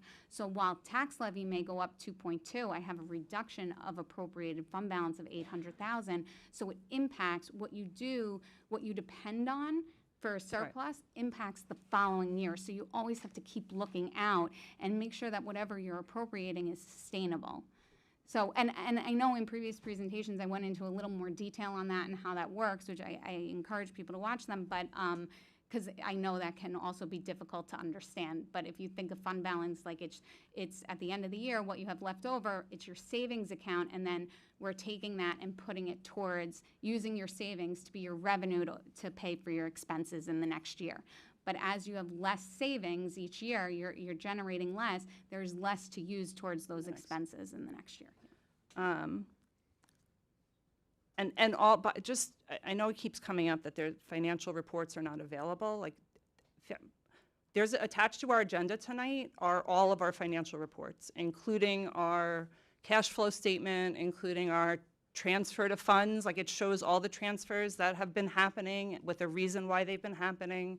It shows our appropriation status up through January, because that's a little bit on a lag. but that's a line-by-line accounting of what we've budgeted and what we've spent so far and what we're encumbering for future costs that we know are coming in. So I know that I sense there's a degree of frustration at the fact that it's hard to assess what each individual line is representing, but if you look at the appropriation reports, they come in, not every meeting, but like multiple, maybe every couple months, okay? And you can follow it and you can see what we've budgeted. And do we have an exact figure of what we're budgeting for next year yet? No, that's what this process is. But you can judge if you're looking at those reports effectively where we are as the year is progressing. The other thing, just as a side note, that makes it a little harder to track is many of our projected expenditures don't come in till our bills don't come in till next year on BOCES things, on out-of-district tuitions, things like that, right? Yes, so a lot of services are on lags. We may get bills a few months later. So while the finance reports are good, there are definitely things that are not reflected in there and don't really come, full circle until the end of the year. So when we do fund balance projections and things like that, I do like transportation, for example, that we start the year, we probably don't get our first September bill until like December. But I know what we're currently running in routes. So my transportation department, I work with them and they do projections for the year.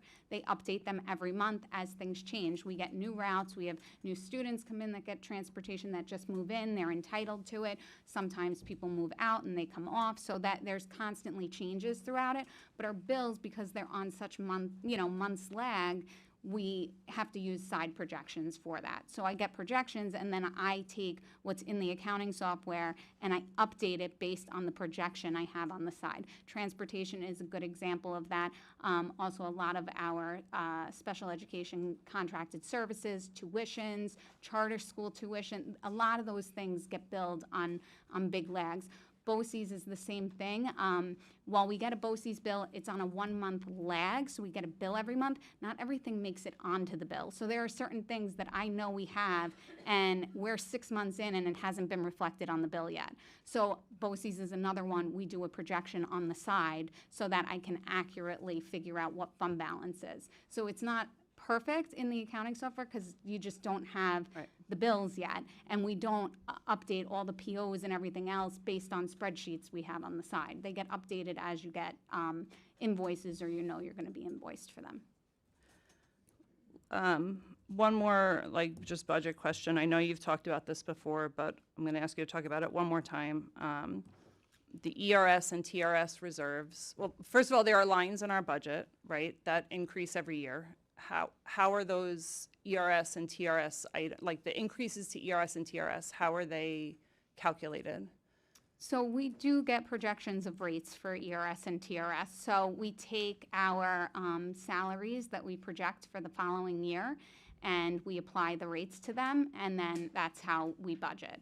So, but I do actually a couple things. I'll take all the salaries, I'll try and roll them forward, and then apply the rate to them. It's a little more difficult with ERS because you have all different rates for different tiers.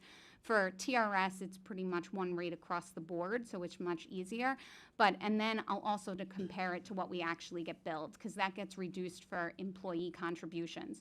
So I'll do a projection based on current year. If I apply an increase to it, what does that bill look like? And then I'll also do based on what I'm projecting in salaries. Now, why do I do it two ways? Because while we may have contracts going for some salaries, maybe not all, maybe contracts are expiring. So when you do a budget, even if negotiations aren't settled, you have to make assumptions for those salaries too. So I usually run a few different projections, and then we come up with the amount that we're going to budget based on those projections, what we think is reasonable. And then our reserves, our ERS and TRS reserves, are also part of that fund balance. Included the fund balance comparison, right, included not just our unrestricted, but our total fund balance compared to other districts, right? Correct. And so the TRS and ERS are part of our restricted reserves, and I know you've said before, but your recommendation is that even those are on the low side. Can you explain just quickly why it's important that we, not this year, but eventually start to increase those as well? Well, for exactly the reasons we're seeing now, because if you have to make changes, structural changes, nobody wants to be in a position of making reductions and accessing. Maybe you can do it through attrition, or maybe you're going to change your structure, like we talk about rezoning, or you're going to try have other revenue sources for fees, but you're going to make changes, and you don't want to all of a sudden do it abruptly right now today. So having those reserves to bridge that gap while you ease into it over a year or 2 years is really useful and helpful. So we're limited on what reserves we can have, but some of those reserves can offset the expenditures on our general fund budget, for example, ERS and TRS. So a lot of districts, TRS, there's a statutory limit. You're allowed to have up to 1 year, basically 1 year's of TRS bill worth in there. We have about a third of 1 year's bill in there. So that's relatively low. And like I said, you can see there are best practices and how we compare to other places, but that's usually most people will go to the statutory limit. The other thing, ERS doesn't have a statutory limit. So a lot of districts in ERS will have, generally speaking, you see 4 to 5 years. You see some districts with 15 years, which is probably egregious. And we are low, though, because we only have, we have less than 2 years, I believe, if I remember correctly. So it's on the low side. So we do use reserves every year in our budget. That's on the revenue side. We've been maintaining that the same, haven't been reducing it. But if we start eating into reserves to fill appropriated and actually using reserves and not replenishing it, and they go down, it'll run out. Like you Right. can't use savings for, regular operating expenditures. But we do budget $800,000 every year in our revenue budget to use from reserves. The idea is when you have funds left over at the end of the year, like we talked about, either you're replenishing it in those reserves, or you're moving it to appropriated, or it's going into unappropriated. Okay, thank you. One other question that I don't know who to direct it to, but a lot of comments we got was about people were upset about which positions were being cut in terms of who the people are going to end up being, and they couldn't understand why merit was not, or popularity or connection with kids or a variety of things were taken into account. Can you just quickly explain like the law as it regards to accessing, and then what happens to excess teachers down the road? Sure. So we are limited on how we can choose to access based on not only New York State law in terms of seniority, so and also our contract. So they both speak to the excess process. So what would happen in that particular case? If a position is excess, that position is formally abolished by the Board of Education after a budget is passed. The teacher that occupies that position is the least senior in that appointed line, so that seniority line. So I'll give you an example. Math teacher or a science teacher, the person with the least seniority in terms of science, if we reduced a science position, would be the person that would ultimately be accessed. Now the district has the obligation then after that to try to figure out how to best schedule and then readjust for all of those programs, which is what we do. In terms of what happens to a person, a teacher whose position is accessed, what ends up happening is they're put on something known as a preferred eligibility list. That preferred eligibility list tells us that if I have a vacancy in that particular line, so let's say it's science, if I have a vacancy 2 years from now that I need to hire, I need to call that teacher whose position has been accessed and ask if they would like to come back for that vacant position. So that's really how that works. That eligibility lasts for 7 years. So if we restored 3 positions in terms of elementary, let's say, we would have to call each of the teachers each time for 7 years. So let's say one teacher said, I'm not coming back this year, they would have the opportunity to come back again next year. Howard, did I get that right? Correct. And does that apply to TAs as well, or that's only for teachers? Yep. Right, okay. Okay, so I appreciate all the answers. as it goes to the presentation itself, in general, this has been an emotional process for everybody, okay? And I understand people's frustration, I understand anger, I understand questions about like, how is this possibly going to work?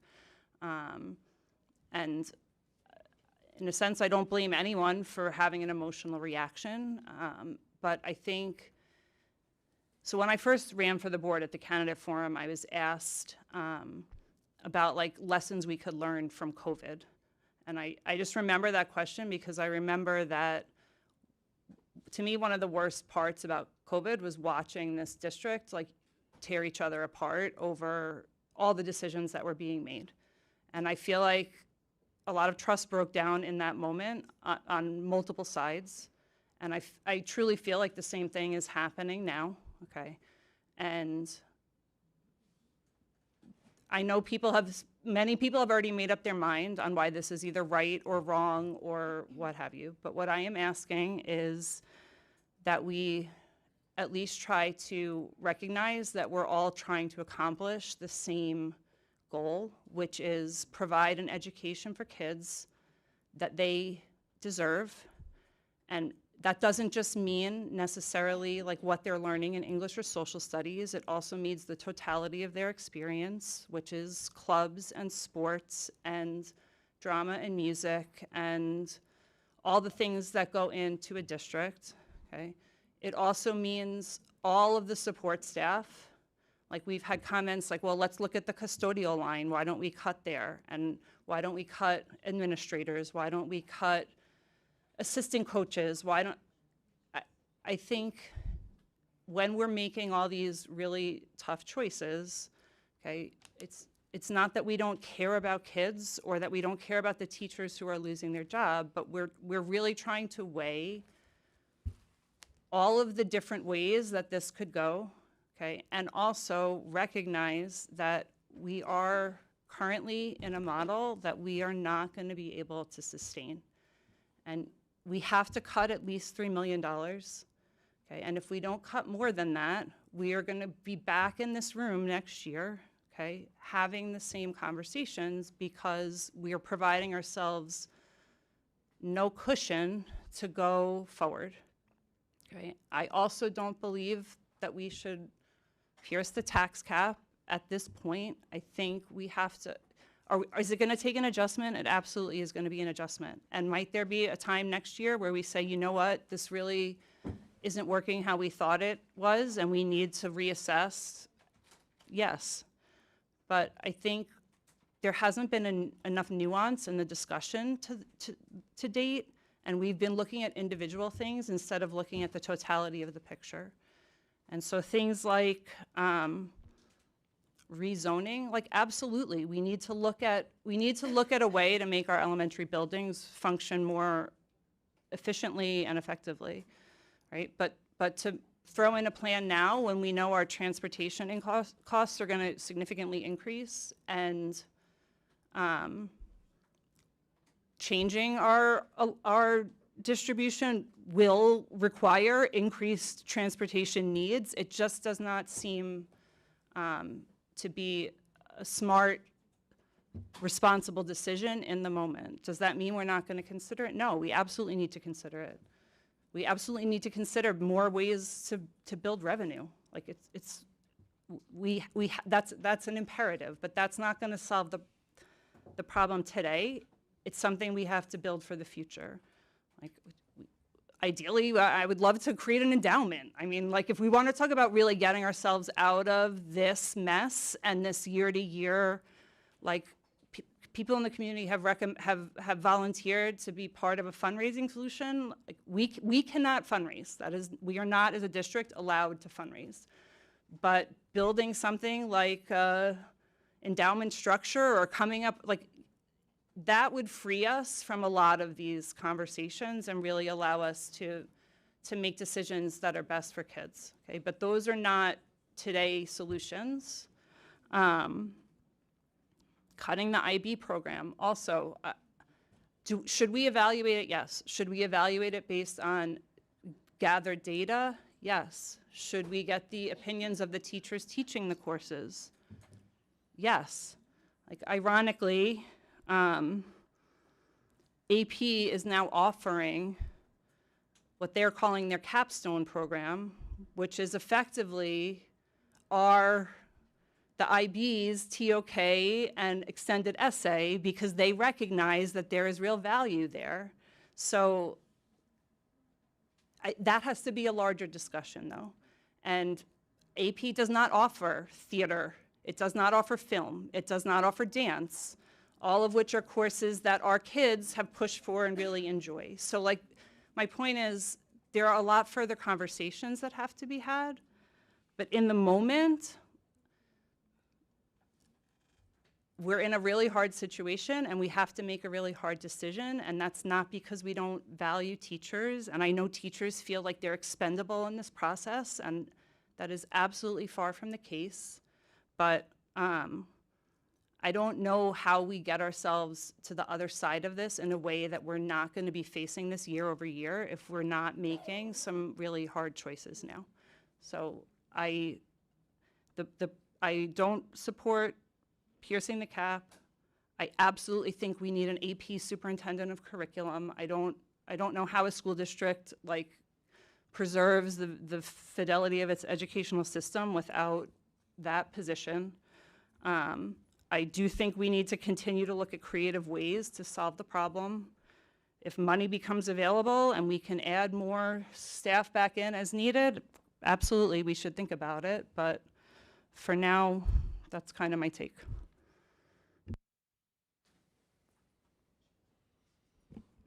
Hi, everybody. Thanks so much for coming, and thank you for your letters and for coming the last time.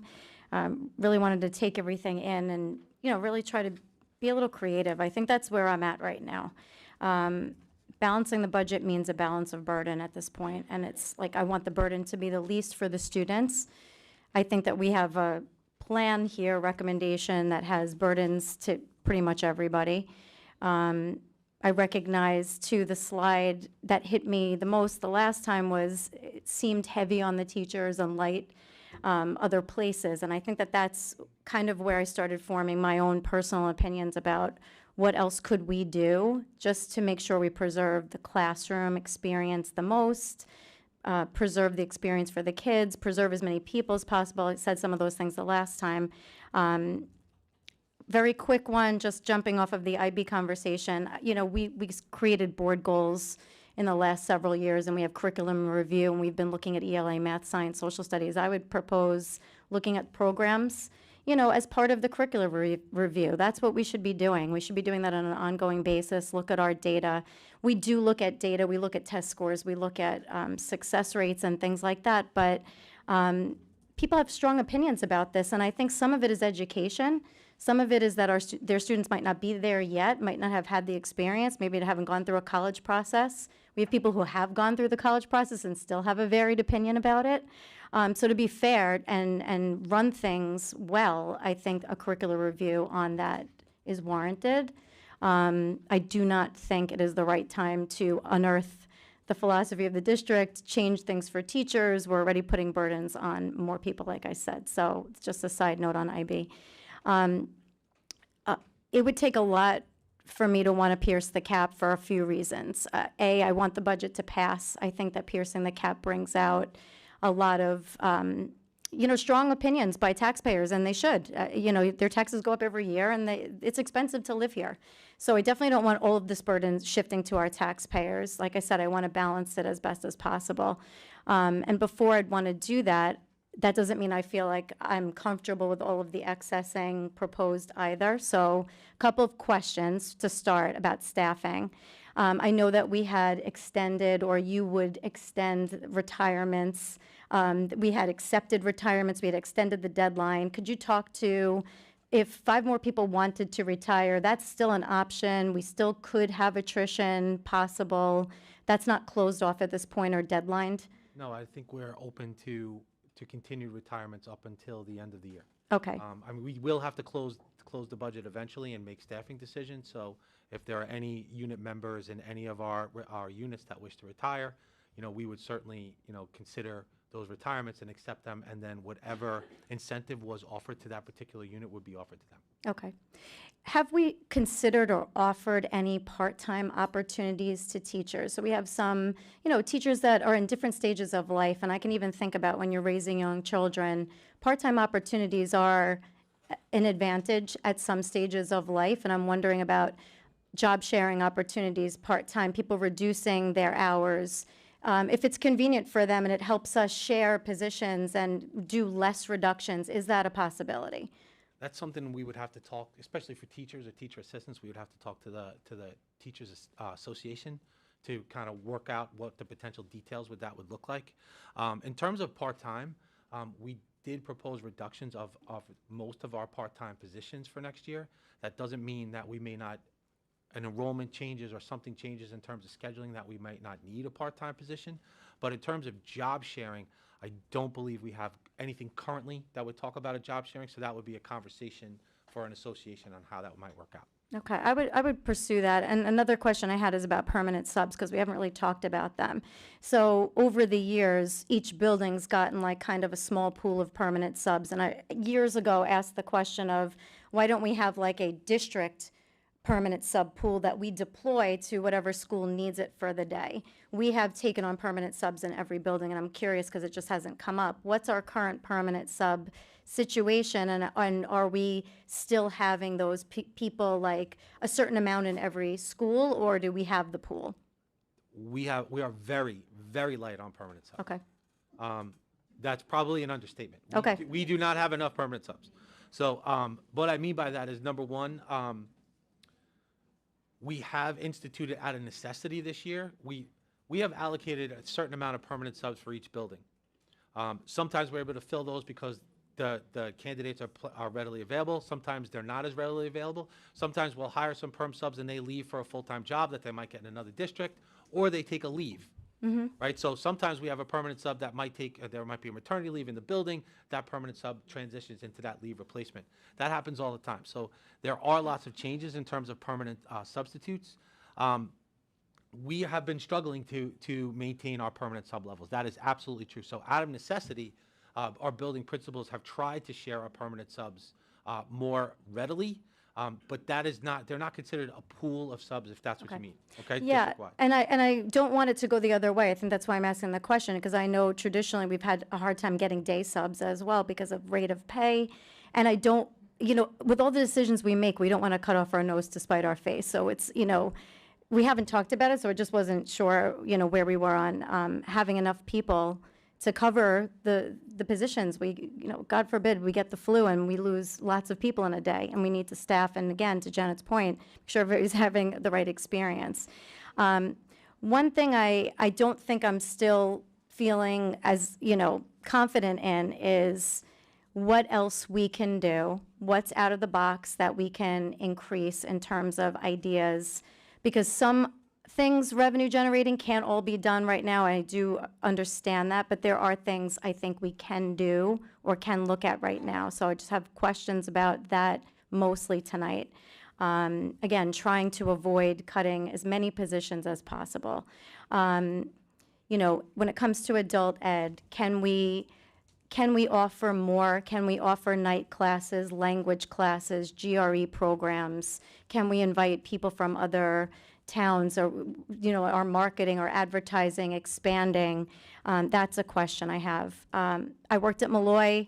We used to take the bus down to North Village Avenue. They rent space down there by Home Goods. I'm wondering if we could work with Malloy and let them use our buildings at night when we're not using them. Are there partnerships within the village, any spaces we can offer to community clubs, organizations, just more increase of revenue within our own village and partnership? So these are things I would really, and I know, I've asked for, but I would like to really pursue.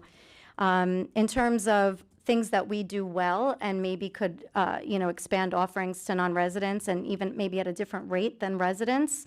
I'm wondering about Project Great. I'm wondering about Summer and Winter ACE. I'm wondering about pre-K camp.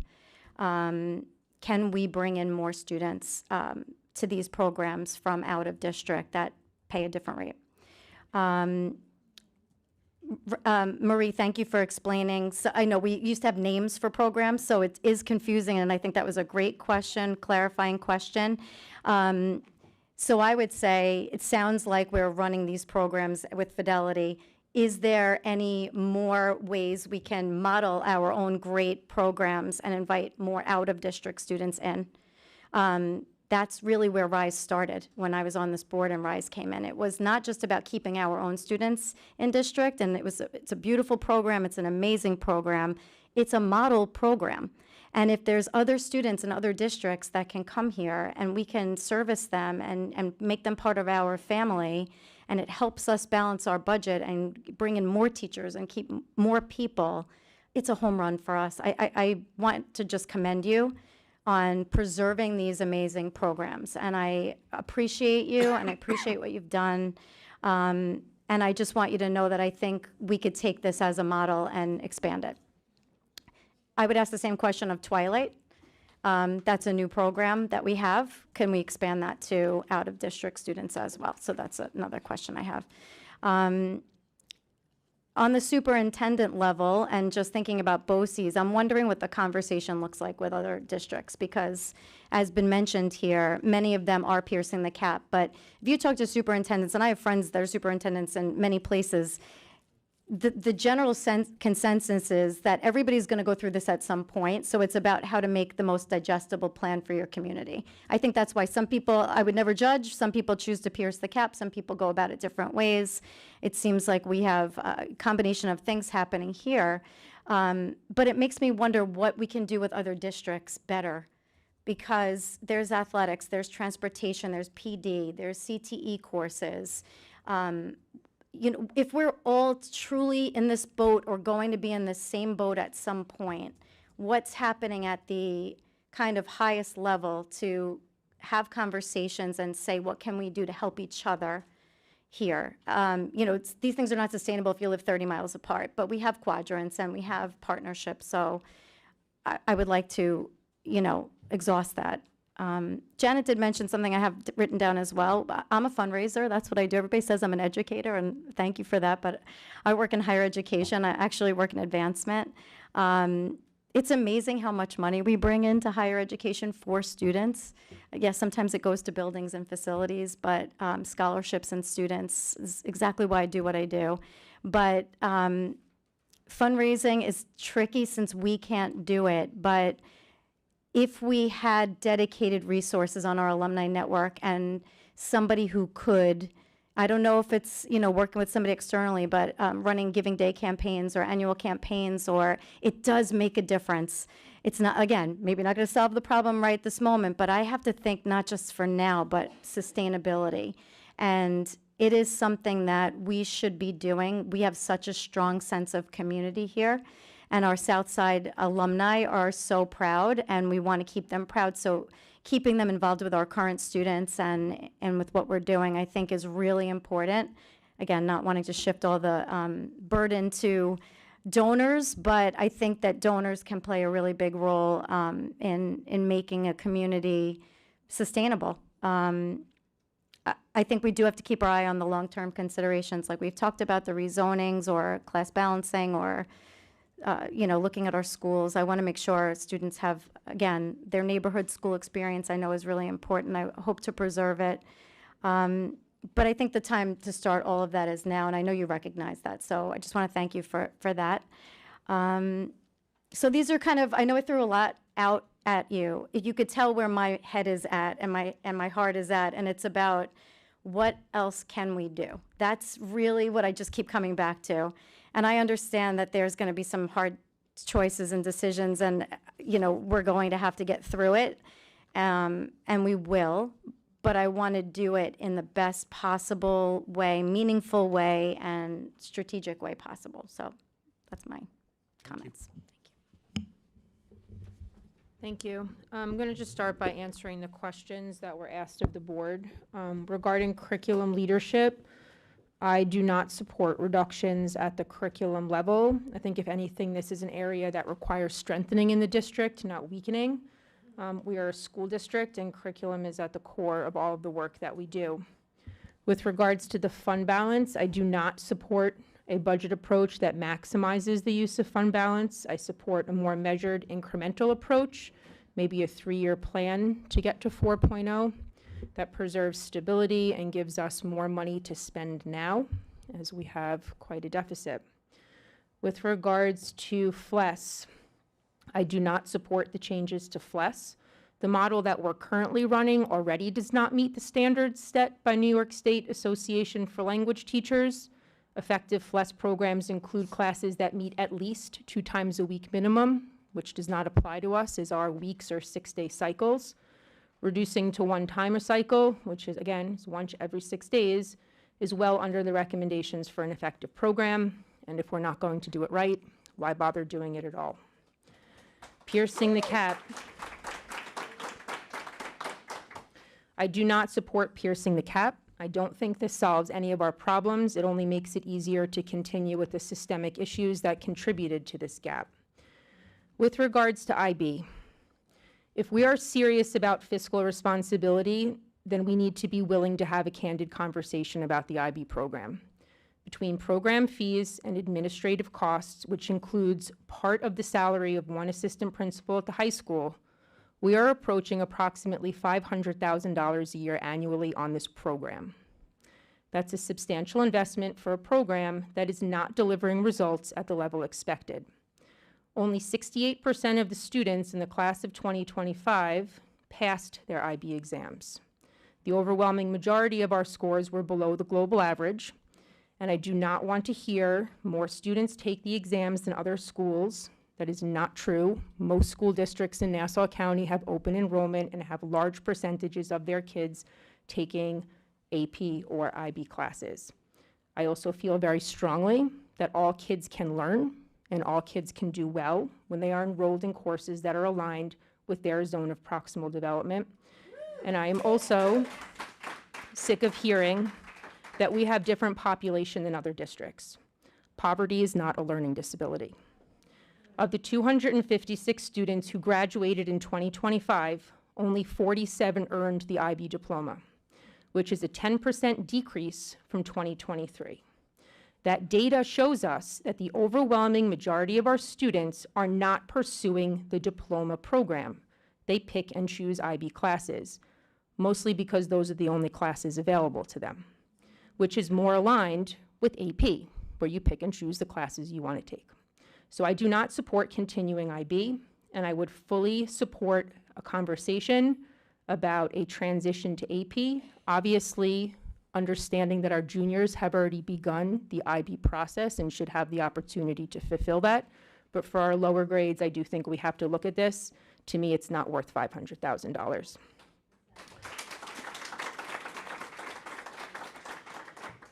To my concerns to the budget, so I think those are all the questions I was asked to answer. I still have significant concerns about the proposed changes to elementary ICT. The current model that the majority of this board approved 4 years ago allows for ICT to be available in every school and every grade. I do not support altering this model absent a broader, intentional conversation about moving to a Princeton plan. If that is the direction the community chooses, the staffing model will naturally evolve. So at this point, I cannot support moving ICT to only 2 schools.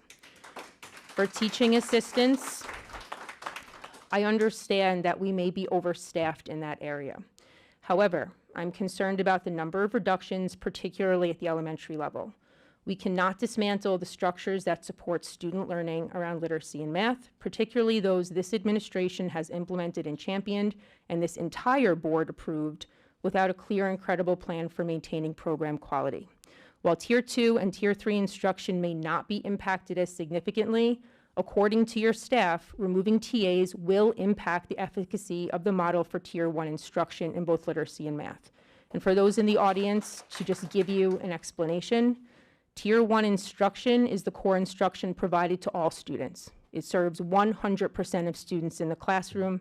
It serves as the foundation for academic success, and when it is done well, it prevents learning gaps for children so that they do not require Tier 2 and Tier 3 instruction.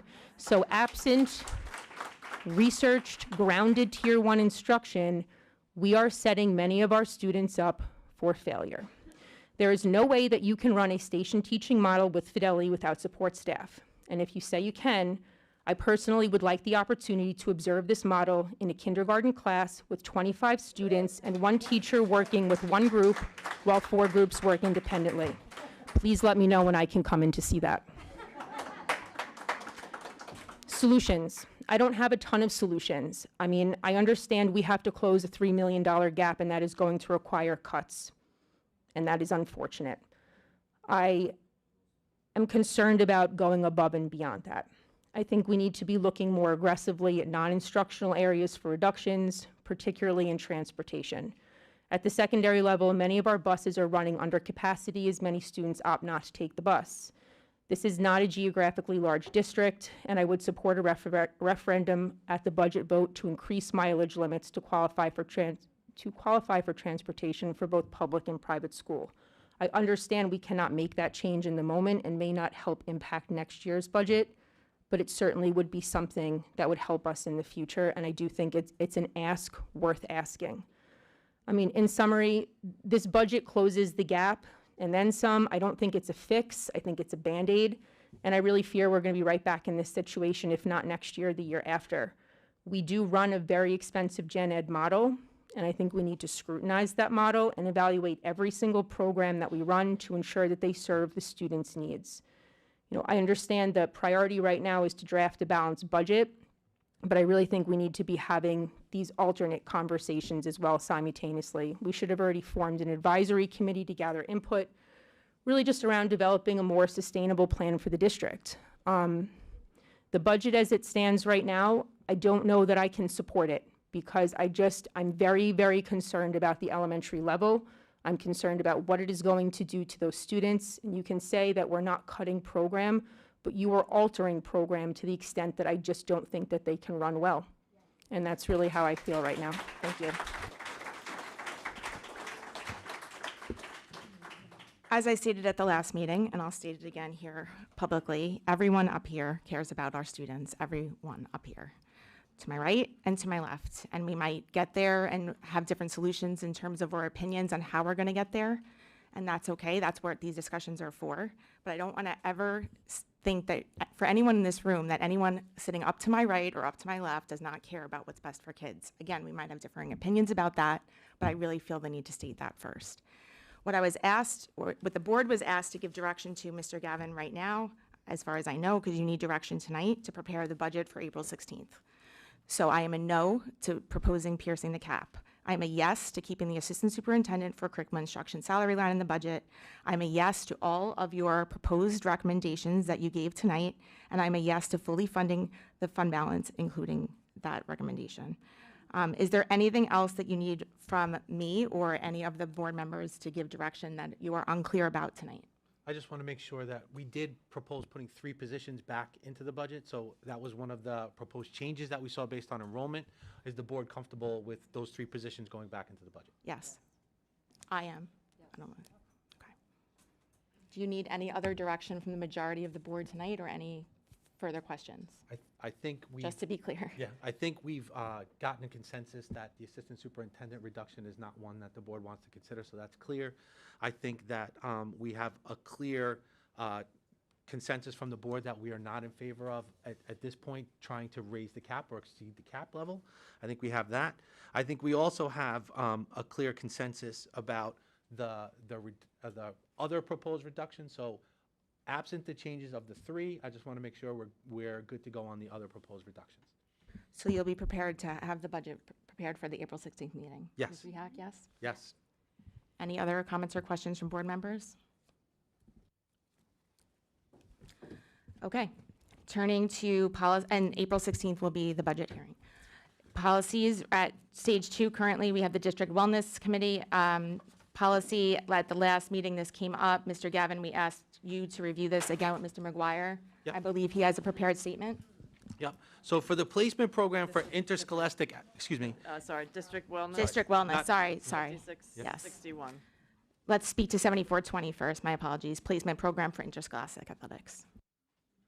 so in terms of placement program, so this is policy 7420, the placement program for interscholastic athletics. I know that the policy committee has reviewed this, and then we're asking for a little bit more feedback in terms of what our athletic director, Mr. McGuire, recommends. And he did prepare a statement for me that I have no problem sharing with the board tonight. So to ensure that he had an informed perspective, Mr. McGuire began reviewing the New York State guidelines. New York State clearly outlines that the athletic placement process known as AP is intended for students who are truly exceptional. Those who would be considered starters or significant contributors at the varsity level, particularly quantified as participating in at least 75% of the game's total playing time. Following this review, Mr. McGuire then met with the members of our coaching staff, focusing particularly on long-term varsity coaches who had a history of the policy and coaching here in Rockville Center for a significant period of time. The coaches shared that in their time at Southside, very few middle school athletes meet the starter or significant contributor criteria as defined by New York State Ed. More importantly, our coaches share that the current policy serves as a way to protect our high school student athletes, protecting their positions on the field and the court from being displaced. This protection is so important given the popularity of our programs. So Mr. McGuire went on to say that this year alone, we had 47 girls try out for varsity volleyball, 62 girls try out for varsity soccer, 56 students try out for varsity field hockey, while our boys program saw 43 athletes for volleyball and 51 for basketball. So we know that we have a plethora of athletes that are competing at a high level for varsity spots. Ultimately, Mr. McGuire believes that the goal of any athletic program is to win, and our current model has proven that we do not need to compromise high school roster spots to achieve excellence. In the last 5 seasons, our teams have won a total of 6 Nassau County championships, 1 Long Island championship, and 1 New York State championship, along with 7 individual county titles and multiple New York State track appearances. These results demonstrate that our current approach creates both a high-level competition and large student participation. Therefore, Mr. McGuire states that he is in favor of maintaining our current athletic placement policy. Thank you. So for 7420, are we okay to move that to stage 3 at the next meeting? Yes. Ms. Messier? I do not support this policy. Again, as I've said twice now, in a school district that touts opportunity for all, I don't understand why we would go against what New York State is saying is allowable for student athletes, that if you are exceptional, that you should have an opportunity. So if we're going to make that statement for sports, will we be making that statement for academics as well, and making sure that we have classes that are appropriate for every single child in every single grade level, and not push students ahead to classes they're not actually available for when we don't hold the same for athletics, which is part of our academic and educational program. Okay, I'm okay to move this policy. Everyone else? Okay, we're moving that to stage 3 at the next meeting. Thank you. I appreciate the answer. Thank you. 5661, district wellness. No changes since the previous meeting. This was the wellness policy that has been looked at by several departments to make sure we are in compliance with all of the various regulations as cited at the end of the policy.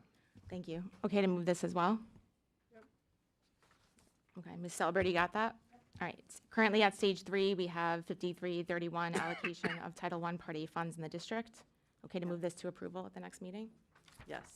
5660 school food service program lunch and breakfast. Okay to move this as well? Yes, we have made sure this is all in compliance with the new New York State situation on free lunch. Okay. All right, so those will be on the agenda for approval at the next meeting. Yep. We have 2 gifts tonight to accept. Mr. Gavin? Yes, we had a gift of 10 tap shoes for the girls' locker room by Miss Marilyn Schmick. Thank you very much. And a gift of a xylophone for Southside High School from Mr. Carmen Sorvilla. Thank you very much. May I have a motion to approve the gifts? So moved. Second? All in favor? Aye. May I have a motion to approve items for action H1 through K11. K11? So moved. Second? Any questions? All in favor? Aye. May I have a motion to adjourn? So moved. Second? All in favor? Aye. Thank you, everyone. We'll see you on April 16th.